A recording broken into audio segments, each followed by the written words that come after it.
Welcome to the FEMCAST, where women's voices aren't just heard, they're amplified. This is more than a podcast, it's a movement. A space where we break the silence, spark conversations, and stand together for equality, inclusion, and change. Every episode, we bring stories, ideas, and voices that challenge, inspire, and empower.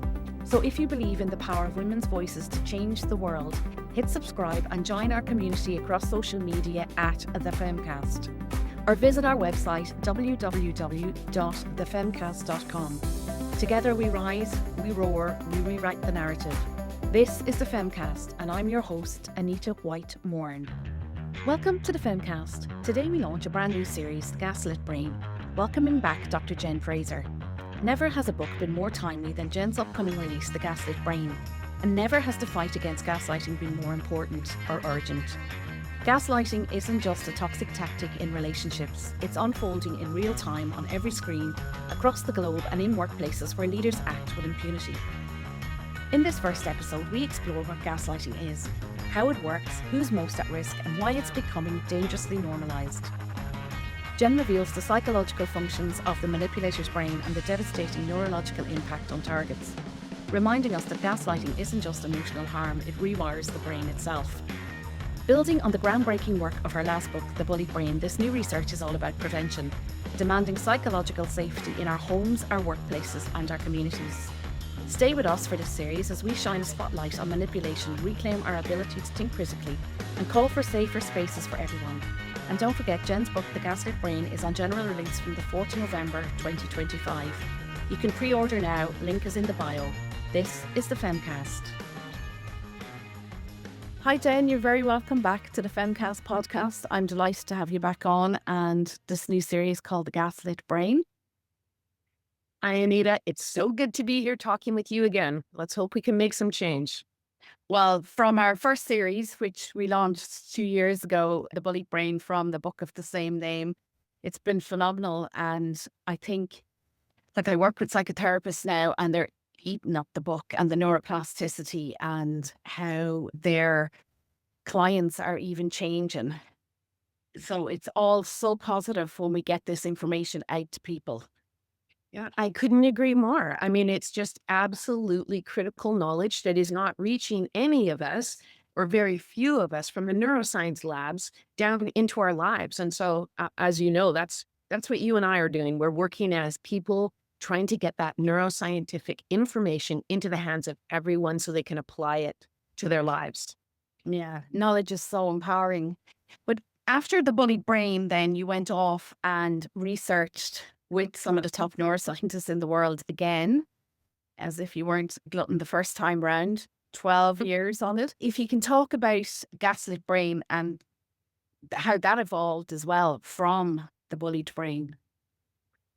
Well, it's something that I reflected about a lot because I was gaslit in the workplace and I didn't even have a word for it. I didn't know what they were doing to me. I just knew that it was happening. And luckily for me, I'm a trained researcher. So when they started to gaslight me, instead of me feeling like the problem was within me, which is what it normally does, it normally makes a person feel like somehow the fault lies with them, somehow they are wrong, they're losing their mind. It's a really dangerous, slippery kind of behavior. But luckily for me, I'm trained to look at research and not to form any kind of thought or interpretation until I've done my work. So I went straight to the researchers, and that's when I found the brain science. And when I found the brain science, just as you say, Anita, I became empowered to fight back.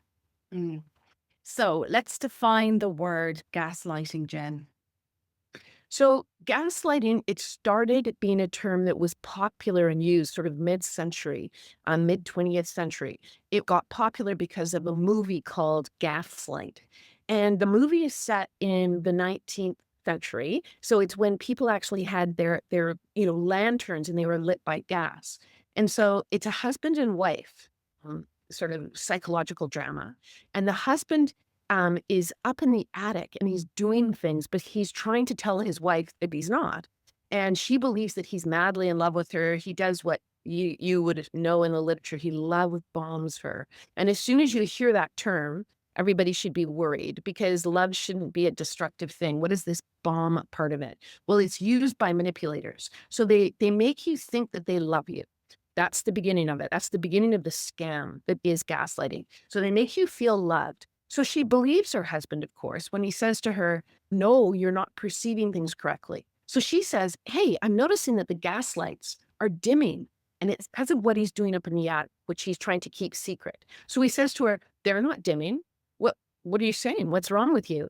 Later, she says, I hear all these sounds in the attic. No, you don't. There's no sounds in the attic.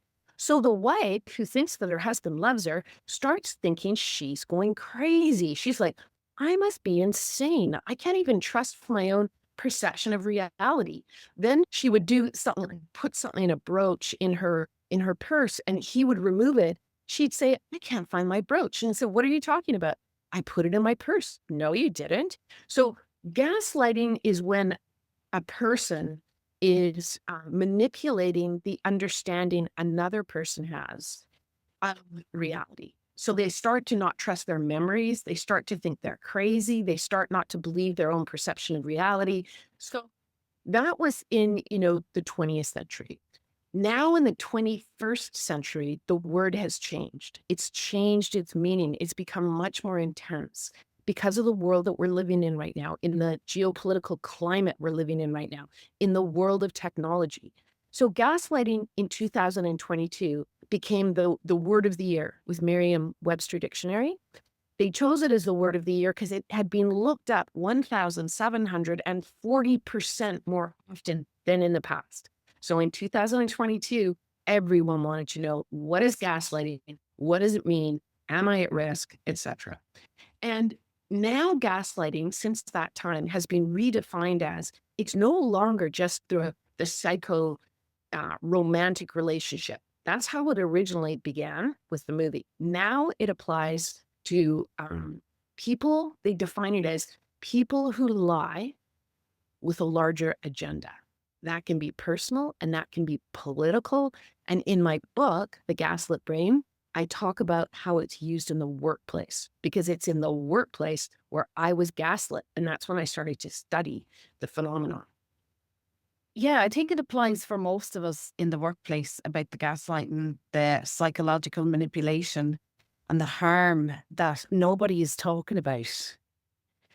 And of course, we start recording our series in 2022. We released it in 23, but it was there was so little spoken about it. There was so little spoken about the psychological harm done to brains and bodies and people and society from bullying.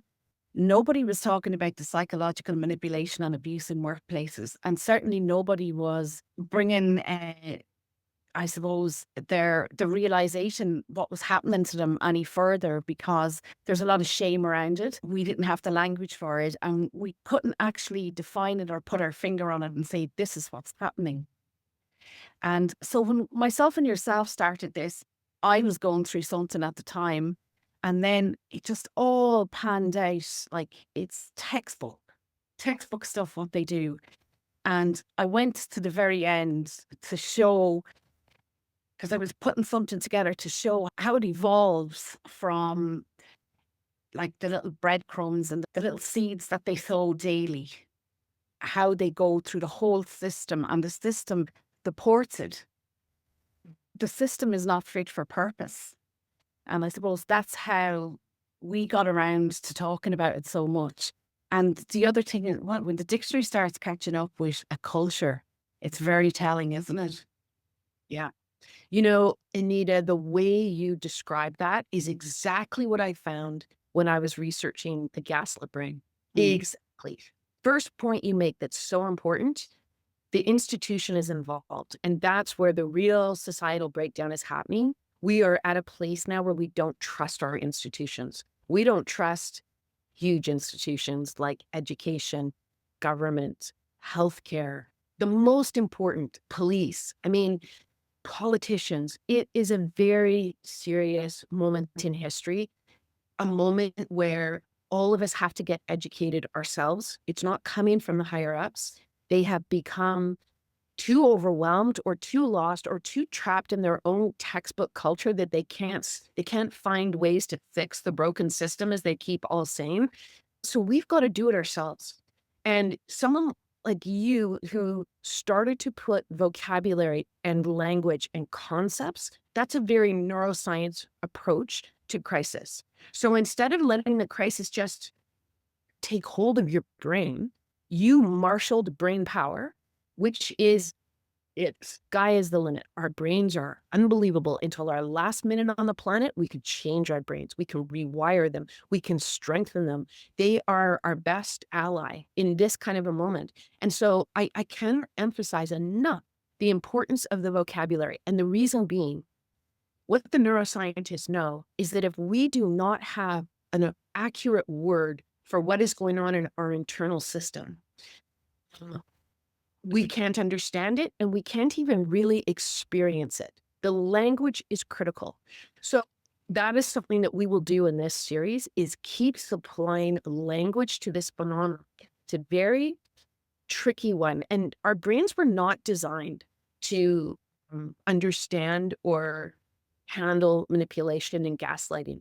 We tend to approach relationships as if they are authentic.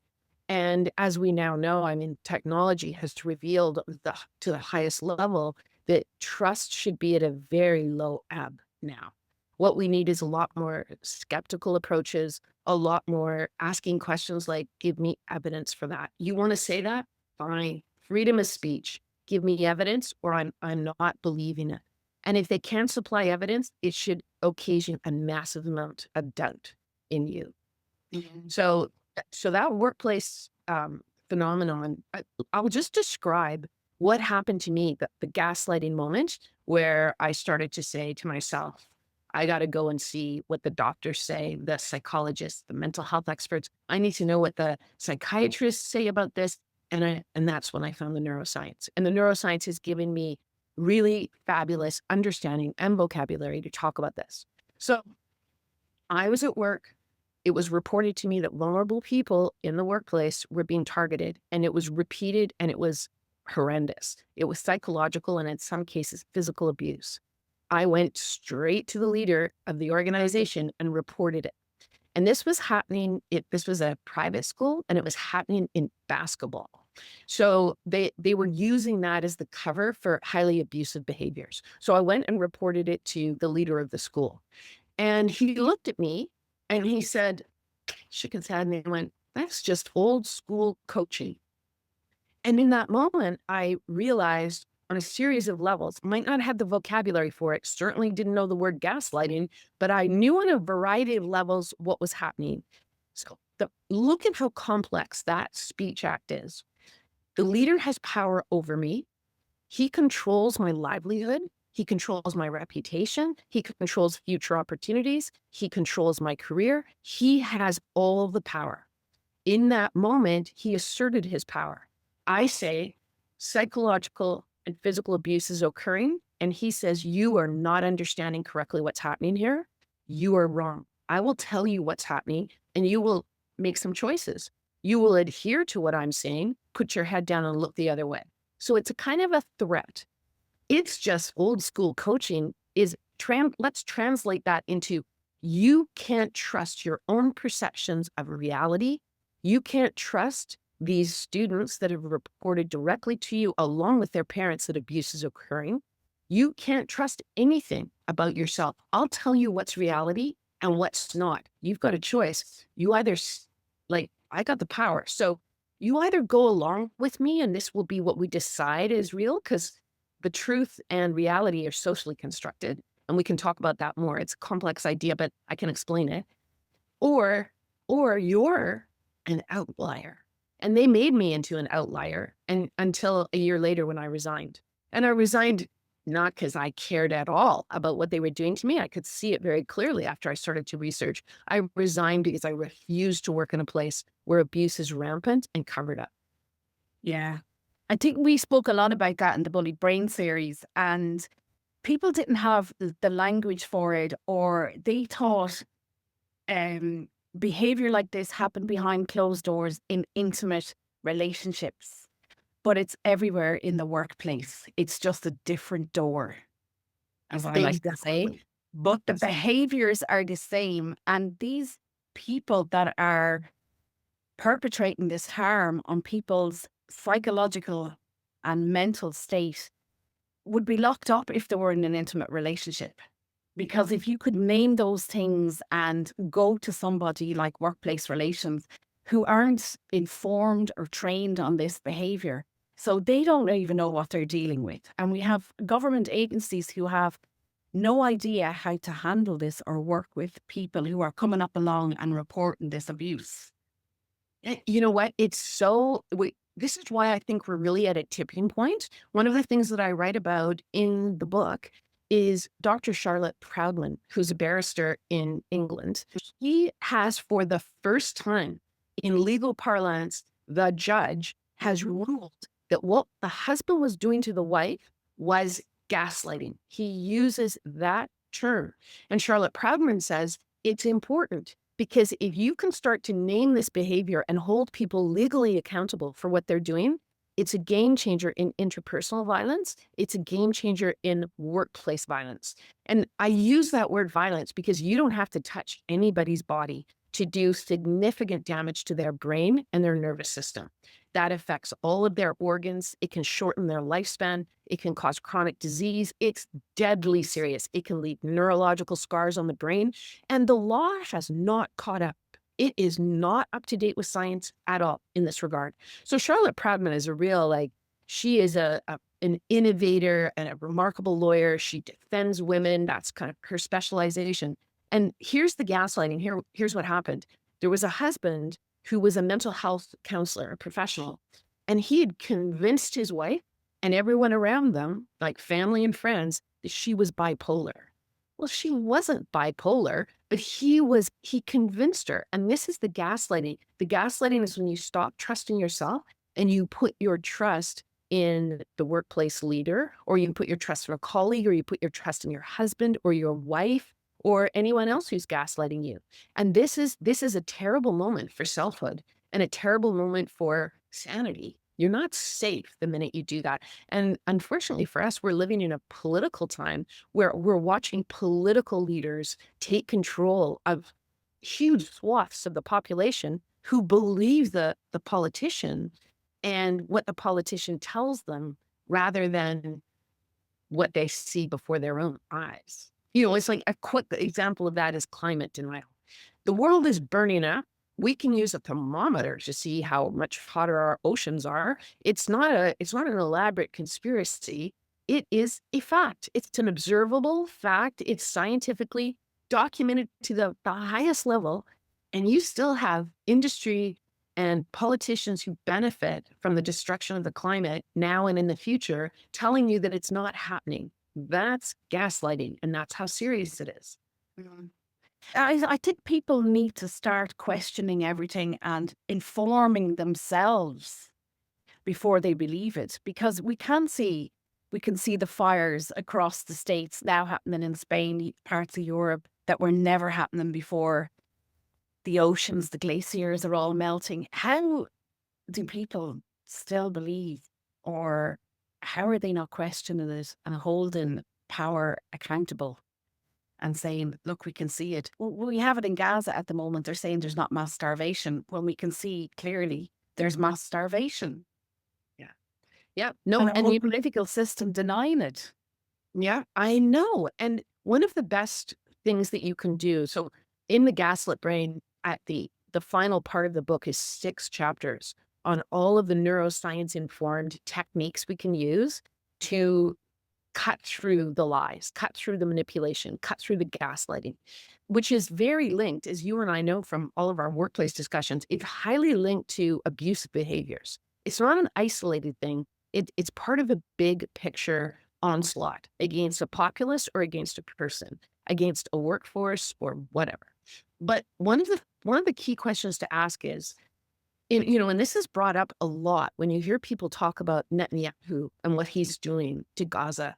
You hear right away, people point out that he needs to keep the war going in order to avoid facing corruption charges. So as soon as you identify the person has an agenda, you do not want to be listening to what they tell you is reality. If they say, oh, these people are not starving, you don't like, why would you believe them? Why do you believe someone that is doing what they're doing to protect themselves? It's a red flag. While we talk about the psychological manipulation, I think people need to realize that they don't even have to recognize it in their mental state because their body will tell them beforehand. And we covered a lot of that in the Bullied Brain as well. But, your research on the Gaslit Brain, it does the same, it has the same impact. And you call it psychological violence and violence in the workplace for good reason. Yeah. Yeah, it is. I mean, that's a really interesting way to put it and to think about it. In this era of misinformation and disinformation and rampant lying at the very top of power in our society right now, being able to ground yourself, being able to develop a really strong relationship with your own nervous system, with your brain, with how your internal system is communicating with you. So just to give you an example, in the part 3, where I use these neuroscience approaches to teach people how to understand gaslighting, identify it, and keep themselves safe.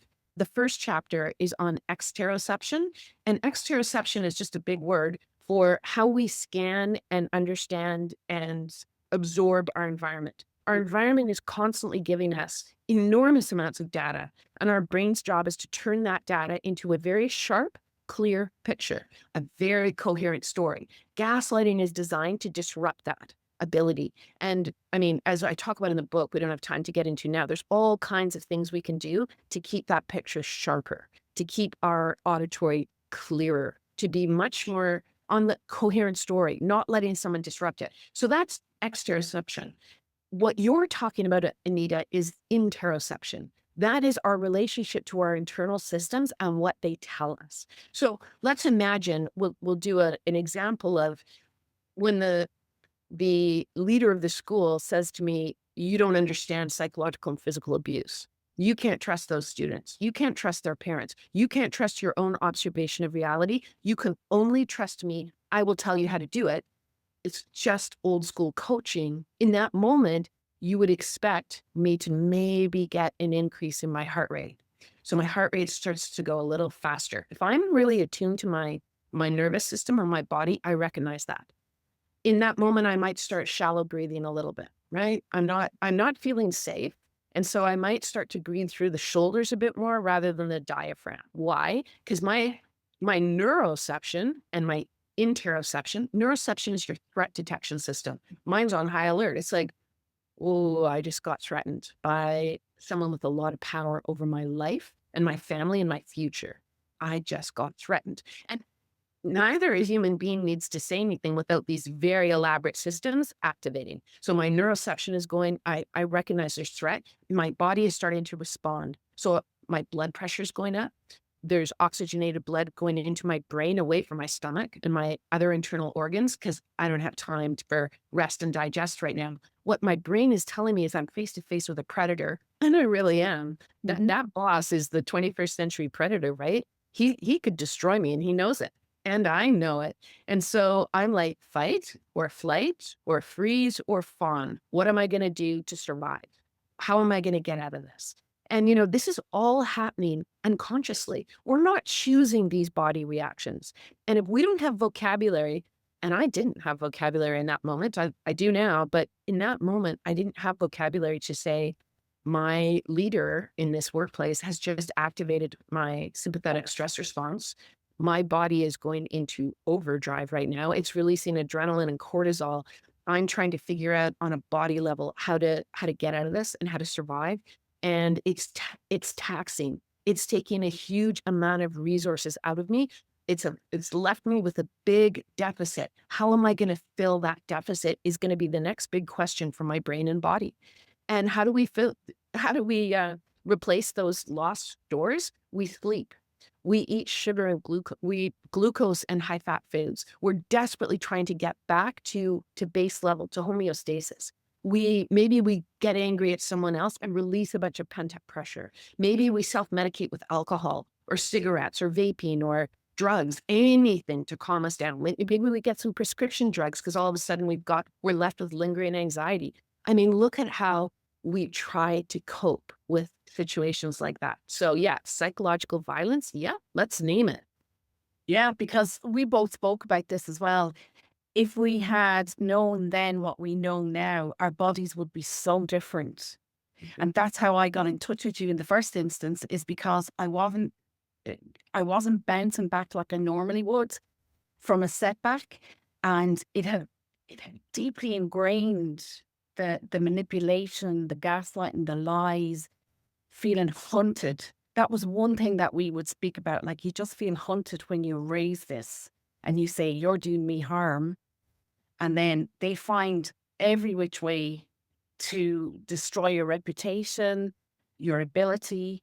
And like that, people aren't realizing that how scared and afraid they are of losing a salary because your mortgage depends on it. We were lucky we didn't have children, in the respect that I could leave my job then eventually. I did. But going through the process to say, and it was the right thing to do, was follow it through because it was so harmful. And I hope they have stopped. I don't know if they have. But myself and the other women that went before me, like, we talk about the harm it did and the stuff I learned since then and the ways in which they were so damaged and harmed. And I think explaining to people in the gaslit brain and the neuroscience behind it and how you can heal as well is so important, because people need to be able to regulate so we don't get the diseases later in life. And we can function as parents and part of society, as a sister, as a mother, and men as well. And that we can function because the gaslighting is so harmful and damaging to every part of you and your family, your friends, your leisure time. And I don't think people realize the impact and the ripple effect that has on people. Yeah. Yeah. You just articulate it so well. It's funny. I just got a book yesterday that a doctor sent to me in the United States, and it's called Ripple Effect. And it's about how doctors are so maltreated in their own institution, their own training practices with each other. He calls it intergenerational trauma. They just bully one another. The old bullies the young, and the young then bully the next young. Like, it's just horrendous. And then, you know, the mental health toll, the physical toll, the trauma that they go through themselves. They're one of the most sophisticated professions, and they should be so aware of the damage to the brain and body from this type of treatment. And yet they're trapped in that mentality. And one of the things you said really important, and Anita, we have to talk about it every single time. The brain is wired to repair and recover. Anyone listening to this, do not worry. If you have been maltreated, it's within your own control, your own power to get better. Mm-hmm. Just like our bodies, if someone broke your leg, you could repair that leg. You need support, of course. Like, I mean, it is, if you have a serious trauma, it's very important, mental or physical, to go and see a professional. You would never walk around in a broken leg without going and seeing a doctor and getting pins or the cast and having it properly, treated. You'd get crutches. There's no shame in that. Same thing with any type of mental trauma. Go to a professional straight away. Get a program laid out. Do talk therapy if you need to. There's many strategies, but just yourself, even on a brain level, there's many things you can do. They don't cost anything, but they are going to bring your brain right back to organic brain health. And that's what we talked about last time in the Bullied Brain. I just want to bring it up and have everyone aware that they can do that this isn't that you're not really, there's no permanent damage by this at all. But because we don't know we have an injury, and we use really misleading language, we talk about moral injury. We talk about betrayal trauma as if it's some kind of metaphorical and emotional and sort of almost an artistic thing. It's not. It's just the same thing as having a broken leg or a torn ACL. You have an actual injury in your brain. It can be seen on a brain scan very often from the types of abuses that you and I have endured. Anita, like, if we ever got a brain scan, which very few of us ever do, we'd be able to see the damage and then we could fix it. So you don't have to see the harm done. You can just know that if it's affecting you in your life and the way you interact with others, the way you feel within your own body, there's a million things you can do to get your brain back up to speed. Yeah. And that's the one thing I did take from the Bullied Brain was I worked on it and the neuroplasticity and creating those new neural pathways. And that's what I'm saying. Like it comes with maturity as well, is that I wish I knew then what I know now. And that's why I think the series was so important for people, the last one. And this one's going to be even extra important, that you will heal and you won't always feel like this. And that knowledge is power and empowering. Absolutely. I mean, so with the bullied brain, I wrote about how do you recover, because that was the state I was in, the damage had been done. And I was deeply concerned. In this book, The Gaslit Brain, I'm not looking at recovery. I'm looking at prevention. How do we prevent ourselves suffering the traumatic harm to brain and body by people who mistreat? And Anita, you said something about, oh, I hope they're not doing that in the workplace anymore to, and they were targeting women. I hope they're not doing it to women now.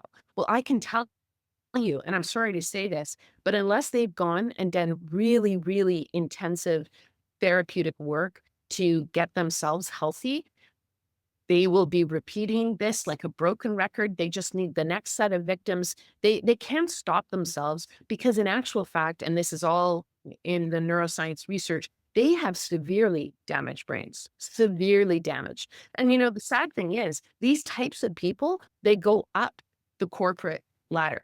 They go up into positions of immense, just look at the geopolitical situation. They get into positions of extreme power. That's what they do. And it's one of the things that propels them is the fact that they have this really damaging brain. And until society changes what we think is powerful and what we think is good and what we think is leadership, we are going to be trapped in the cycle that we're right back in right now, where the world is at war. It's tragic, but we can change. We just have to get knowledgeable about it and stop putting in place leaders who have very obviously damaged brains. They are, as the literature would describe them, they are psychopathic. Yeah. And we'll go into all that across the series. Just one correction, it was actually men and women, but it was the women that came on and spoke for a project I was doing and gave interviews and stuff that happened over that time. Men less likely, they talked about it, but they wouldn't come on camera because I think there was a lot of shame behind it and they were embarrassed, but it was both men and women. And it is, as we see throughout the world, in workplaces, police forces, firemen, it doesn't discriminate. It's like a cancer. This does not discriminate. And these people are actually sick individuals who do this harm. If you're finding this conversation valuable, make sure to hit subscribe to the FEMCAST so you never miss an episode of the Gaslit Brain series with Dr. Jen Fraser. And don't forget, her powerful new book, The Gaslit Brain, is out on the 4th of November 2025. You can pre-order your copy right now by clicking the link in our bio. Join us in raising awareness and demanding more psychologically safe workplaces and communities. This is the FEMCAST. Jen, why do you think men are less inclined to name it or come forward and say, this happened to me in a workplace, I was gaslit? Why do you think that is? I mean, in your research or examples? Yeah, it's a really, really important question and point because, and it's what I love about FEMCAST, and as you've just outlined, it's not about women. It's about women's voices and the value that women's voices bring to the table. And, I think my theory is we are trained at a very early age, like right when we start school, we are trained that bullying, and this is completely inaccurate. We're told as kids, they hammer it into us all the way through our lives. They tell us that bullying is about a power imbalance. So the reason men don't want to come forward would be my guess, and we should canvass them. But my belief is they think it's a sign of a lack of power. Because if you've been bullied, if you've been gaslit, it's because you're not a powerful person. And we know in our society, this is a painful thing, especially for men to have to contend with this, because it's hammered into them that they have to be powerful at all times, which is super unhealthy. Let us really decode what's happening in a bullying situation. And this happens all the time for me as a consultant. People come to me and they say, I was bullied because, and I don't ever let them finish the sentence, because they weren't bullied because of anything to do with them. Bullies or people who are highly abusive, even on the child level, these kids that have been so harmed themselves that they are acting in this way, it's a red flag. It's a red flag of mental illness. And that's how we should treat it in society. It's when you have someone who's behaving that way, you are seeing someone who is mentally dysregulated on a very serious level. If it's a child, you should be just as upset and worried and get professional help as you would if they had a virus and it was contagious, because that's what they do have. They have a very serious dysregulation that can be harmful to many other children. And they have to be quarantined. They have to be stopped, and they need to get the kind of proper care that is going to save them from developing this throughout their lives. What the one thing they don't have is any power. If you have real power, you have no need to hurt other people. You have no need to put them down. You have no need to control them. You don't need to command them. If you have real power, you are just unto yourself able to lead and interact and nurture and develop and be innovative and be creative and be super smart. You don't need to be building up selfhood by harming other people. That's the sign of weakness. But, and I've used this analogy before, Anita, we've talked about it, but it's like when I was growing up, we were told that smoking would make us independent and out in the wilderness and powerful. And we were given the ultimate cowboy man to sell us on this idea. The Marlboro man was hammered into us as kids and as adults in that time. It's a total lie. All it does, and to use your word, all it does is give you cancer. That's what smoking does. Let's tell the truth. Let's not market anyone, gaslight anyone into thinking that if you smoke their expensive cigarettes, you're going to become independent, cool, out in nature, a guy riding on horseback. I mean, Putin himself tried to create that image when he showed the world himself riding a horse with his shirt off. That's how much that image is ingrained in all of us to want that power. And we think that if we smoke, we're going to get it. Well, we now think that if we bully other people, if we humiliate them, if we harm them, if we yell at them, if we block opportunities, we're manifesting a huge amount of power. Well, that's not true. It's just not true. It is a falsehood. So I think men are highly sensitized to this wrong definition and idea and concept around bullying and power and humiliation. And, shame, when you look at it in the research point of view, shame is a technique that tells someone that they do not belong. So if you're telling a woman she does not belong, I don't know, us women have grown up with that concept for such a long time. We're always being told we don't really belong. We don't have rights. We don't have, we don't deserve proper care. We're expected to have kids, but, anyways, we could get into all of that feminist aspect of it. So we're much more accustomed to that feeling of not belonging and having to fight for our rights and fight for being able to use our voice or be heard at the table. Men have been privileged not to have that as much. And so to be told they don't belong is a really like a real wound, and it hurts their sense of selfhood in ways that I think silence them. And I just hope that we can get to a place where, we all feel that we can speak about this. Mm. Yeah, because the guys that I spoke to said, oh, I wouldn't do it. They knew the language that was used. It was like a trained monkey could do his job. It was just disgusting language. And I think it's really telling of the person.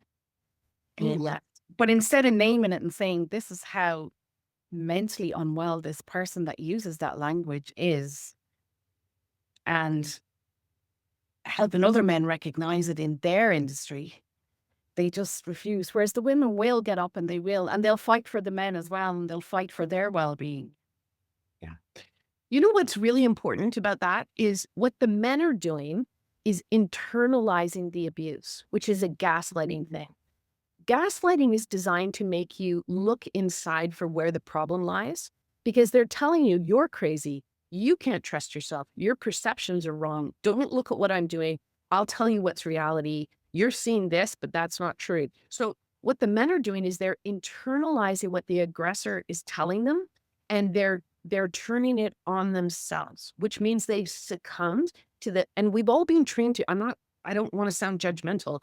This is a natural response to a person with integrity. A person with integrity and self-reflection and depth and health, they automatically go, oh, wait a second here. Someone in a position of power and credibility and social standing is telling me that a trained monkey could do my job. I better look within and figure out how to be better. I'm going to try and be better, stronger, faster, smarter. I don't want to be like a monkey. I'm going to try really hard. They don't do what you just described, Anita, after the, what you've been through. You now can call it like it is, where you go, I'm going to turn the spotlight on the person who's abusive. I'm not turning the spotlight on myself.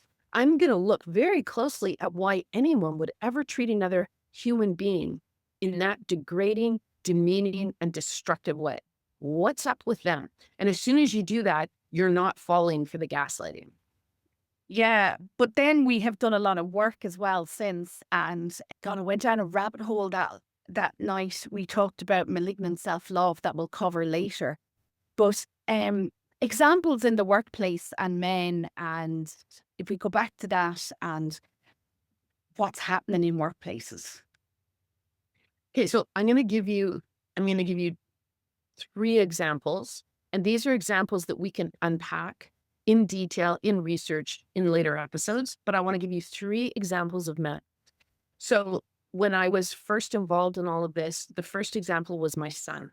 So my son was 15, 16, when they started to really target him and really abuse him, these 2 teachers.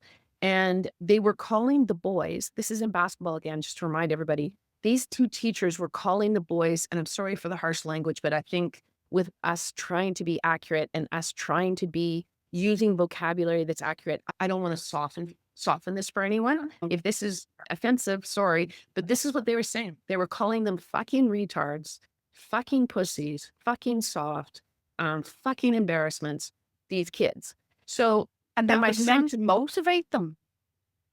oh, no, it was, you know what? It wasn't meant to motivate. They like to pretend that's what they're doing, but they didn't want to win. They actually did everything in their power to ensure that these very talented athletes couldn't win. They had no desire to win. They use that as a cover-up. They like to abuse. They like to humiliate. They hope to make teenage boys cry. They hope to destroy them as athletes.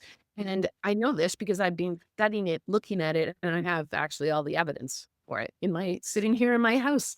So what was fascinating to me, and I mean, kind of gut-wrenching, to be honest, when my son was being interviewed by investigative journalists, national journalists in our country, in Canada, he said to the journalist, he said, I started to think maybe I am a pussy. Now that's gaslighting. That is a beautiful example of how that an older individual with power and credibility and social standing, kids are told from 4 years old on that the teacher is the individual in their lives who can assess their value, their future, their character. These people have like the most amazing amount of power over children. And we train our kids 4 years old on. We wire them to believe that this is the person that says who you are and what your value is. So you can well imagine a teacher humiliating these boys is going to make the boys internalize and think, oh, maybe it's me. Maybe I need to be whatever they want me to be. We can get into what was actually happening. It's a form of, just like is used against individuals in the workplace, that's a form of sexual violence, right? So let's use an example now of a man who's very prestigious. He's got lots of power. He's the president of Seton Hall in New Jersey, which is a private university, very prestigious. And the reason I know this, and it's in the Gaslit Brain, is because it's the second time. First, we had Charlotte Proudman. Now we have in the USA, they are using the term gaslighting in a legal document. And this is new. And this is where I think the direction is going to go. We need to make these kinds of behaviors illegal. It's very important. we need to hold people accountable who do them. And then we will have a much healthier society. So the president, and again, it's a mix of sexual violence. There was a board member who was going after him all the time. He was identifying, and this is frequently what happens, he was identifying that this individual was doing, illegal things, like all kinds of manipulative things that were not allowed. And he was calling it as the president of the university. And so the board member, and this is very typical, was retaliating. And what gaslighters do, and this is something, Anita, we can talk about in later episodes because it's complicated. What gaslighters do is they reverse. So you say to them, so the president says, hey, you're doing all of these things that are wrong. Well, the board member then turns it around and says, no, you're doing it. And it's like your brain in that moment just implodes. It can't understand. That's not real for the brain. That doesn't make sense to the brain. And it starts to get very confused. So I'll give you a quick political example of this just to like settle it in. There's a Hillary Clinton and Donald Trump. This is in 2016. They're having a big debate. And Hillary says to Trump, you are Putin's puppet. You're Putin's puppet. And Donald Trump says, and this, you can look this up. It's fascinating. He says, no puppet, no puppet. And then here's the gaslighting. You're the puppet. What? The brain starts like really like you can't see clearly when that happens. You're on a brain level. It's too overwhelming. It doesn't make any sense. So in this lawsuit, so the president of Seton Hall is now suing because they didn't do proper investigations. He argues, it's alleged, there's a lawsuit. And they use gaslighting it because the board member is gaslighting the president and he's calling it. And the board member also was threatening him all the time. Threats are really good. Like when the headmaster threatened me very subtly, I recognized it as threat. And that's a really healthy thing to do. Be very, very aware of, especially when people have power over you, pay close attention to what they say. Yeah, it's the language, it's the veiled threats, it's the language, it's dropping that seed of, did he just threaten me? And it's so subtle. I used to name it all the time, more veiled threats, more veiled threats. And it's just very, very subtle, but it's there and how sinister they are.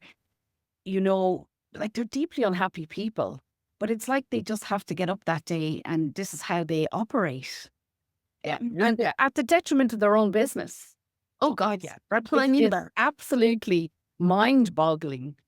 No, it's you absolutely nailed it. It's the same thing I'm saying about the teachers. They don't want to win. Your boss does not want to be successful. That's not their modus operandi. And Anita, we have to have a bigger conversation about that because that helps people really understand what's going on. And it has to do with neuroscience. It has to do with what's wrong with their brains, how their brains are being damaged. And that's why it doesn't make sense to the healthy person. That's why the healthy brains try to understand it by saying, oh, they're talking to the boys like that to motivate them because they want to win. No. And your boss doesn't want to be successful. And, it's just kind of unbelievable. It's really fascinating. And the more we understand it, the better we're going to be. And then just to finish off on this President Azin. Sorry, I interrupted you. No. But the last final detail is so interesting. So this board member, not only is he threatening the president, not only is he gaslighting him, not only is he doing all kinds of inappropriate things with the finance and students and things he shouldn't be doing that he's getting called out on, he's also sexually harassing the president's wife. And the university is trying to say, we have no responsibility for that. She's not a paid employee. Well, we'll see what happens. Actually, an ongoing case at the moment. Yeah. It's ongoing. Oh, wow. Yeah.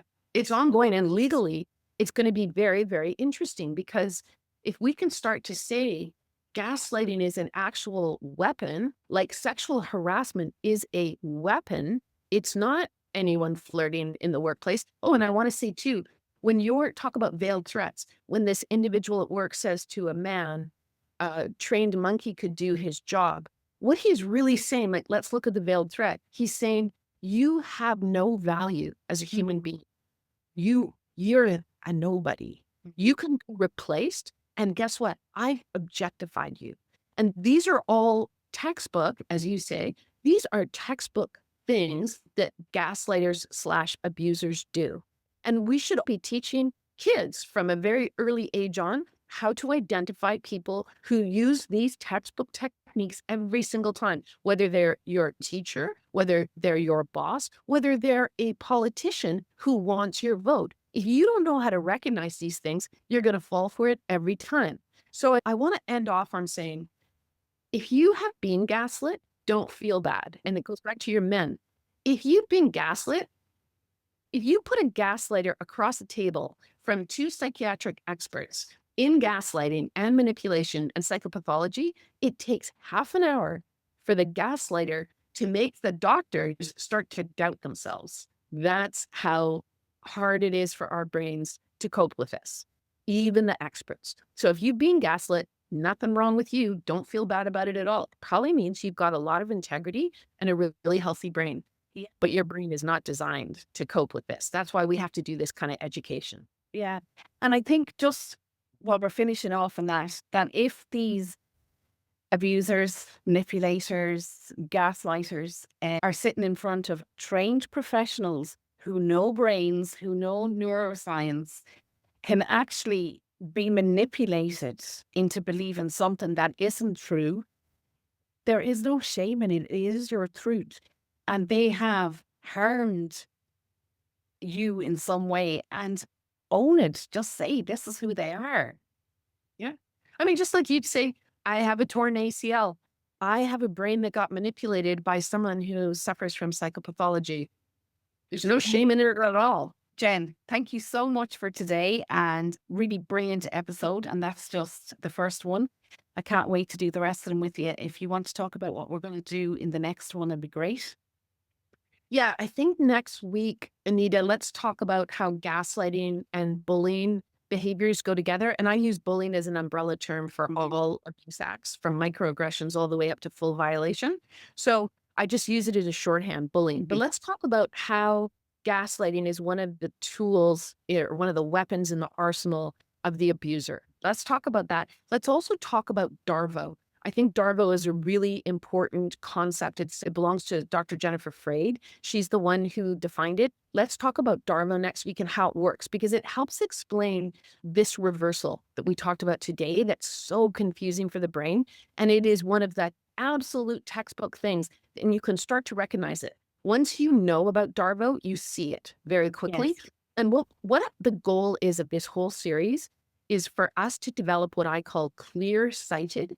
We want to become clear-sighted. We want to be able to see through the veils, the veiled threats, the manipulations, all of these different things that the gaslighter does to destabilize us. We want to remain very grounded. Why? Because we're so clear-sighted. Yeah. I think DARVO is going to be a game changer for people when they know about it. Obviously, we know about it a few years, but those that have heard the term gaslighting, know about psychological manipulation and abuse in the workplace, when they understand DARVO, they will see it everywhere. It's like, you say you're going to get a certain car, and then it's everywhere. And you will see it and you'll go, wow, because your brain just got so used to it. Yeah. Yep. The brain mechanisms are the key. The more we understand about what our brains are doing when they are trying to make a coherent story out of reality, the stronger, safer, healthier, happier we are going to be. Yeah. And I think the word here is safer. Yeah. Thank you so much, Jen, for another brilliant episode. And I look forward to seeing you next week. Yep. See you, Anita. Have a good week. We'll talk next week. Bye. Thank you for joining us on the FEMCAST today. If you believe in these conversations and want to help us shine a light on gaslighting and psychological harm, hit subscribe now so we can keep bringing you these vital stories and raising awareness together. And don't forget, Jen's new groundbreaking book, The Gaslit Brain, is out on the 4th of November. You can pre-order your copy today through the link in our bio. Until next time, let's keep building safer, more accountable communities. This is the FEMCAST.